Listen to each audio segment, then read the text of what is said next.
and welcome to Time with Lydia, the pharmacist.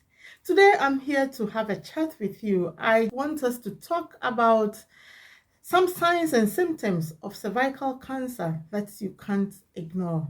Cervical cancer is a form of cancer that can affect anyone with a cervix. The cervix forms part of the female reproductive system.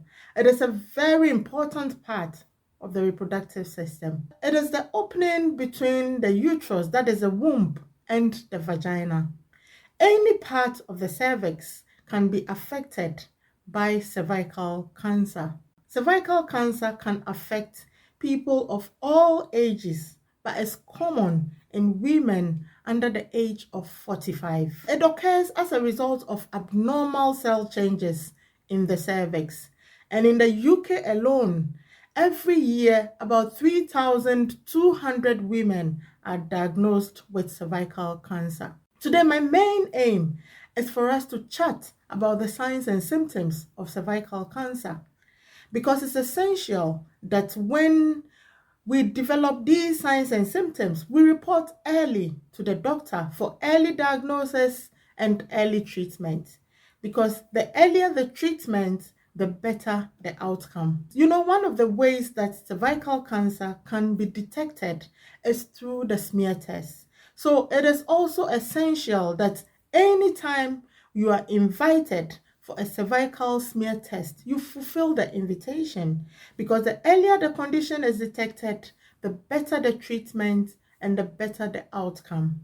Now, there are some risk factors that can put you at risk of developing cervical cancer.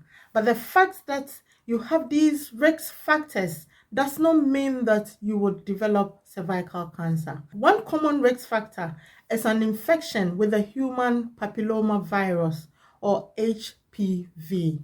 HPV is a sexually transmitted infection, and you can get it through skin-to-skin genital contact or through the sharing of sex toys. One way that you can reduce your risk of contracting HPV is to use condoms. But bear in mind that using a condom does not provide complete protection.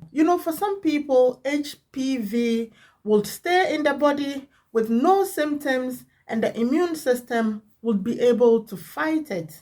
And it goes away without the person even knowing that they have contracted this infection. For some other people, their immune system is not able to fight the infection, and this virus can linger in the body for a long time without them knowing, and this can cause abnormal growth of cells in the cervix, which can then lead to cervical cancer. Another risk factor is a weakened immune system, and your immune system can become weak when you smoke, when you eat very unhealthy meals, and also when you have conditions like HIV.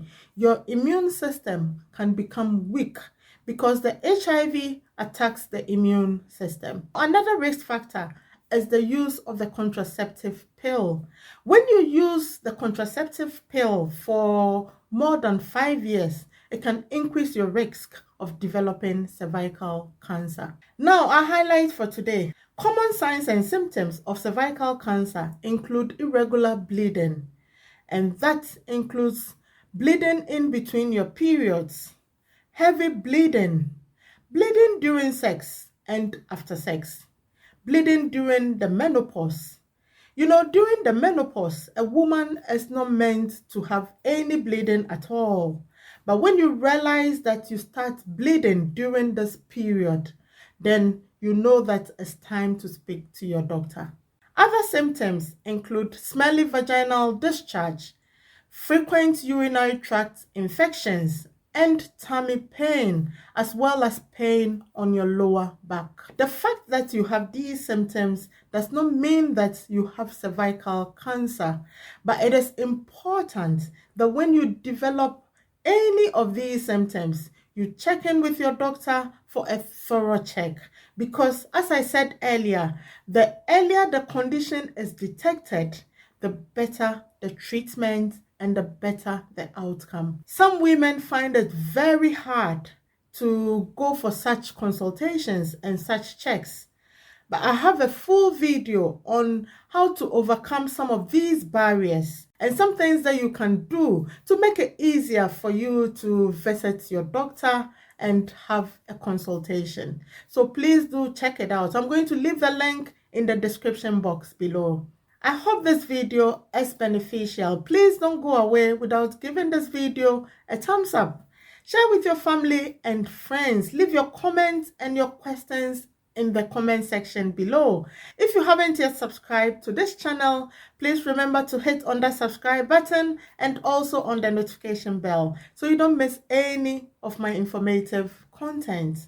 Thank you once again for your time today, and I hope to see you soon in my next one. Bye for now.